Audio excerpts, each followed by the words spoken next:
ஒன்று புரியலம்மா. ஏற்கனவே கஷ்டப்பட்டு தனியா வறுத்து எடுத்து வச்ச மீனை எதுக்கு தூக்கி அப்படியே சாப்பிட வேண்டியது, திரும்ப எதுக்கு குழம்புக்குள்ள போடுறீங்க? பொரியல், அவியல், முருங்கைக்காய் சாம்பார் இதெல்லாம் வைக்க தெரிய மாட்டேங்குது. ஏம்மா வறுத்த மீனை தூக்கி குழம்புல போட்டு மீன் குழம்புங்கிறாங்க, அதை உங்க பையன் 3 வேளை சாப்பிட்றான், அப்புறம் என்ன? ஆக்சுவலா மீன் குழம்பு ஓகே, ஆனா அம்மாவுடைய எந்த குழம்புக்கு மனசு ஏங்குகிறது? ரசம் சூப்பராக வைப்பாங்க சார். என்னடா கேட்ட? எத்தனை குழம்பு வச்ச கைய கடைசியில காய்ச்சலுக்கு வைக்கிற ரசம்னு. ஒருவேளை இப்படி இருக்குமோ?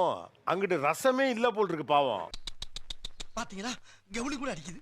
ஹலோ, நான் தான் ஃபீல் பண்ணேன். அவளுக்கு ரசம் வைக்க தெரியாது, யாருக்கு? அந்த பொண்ணுக்கு.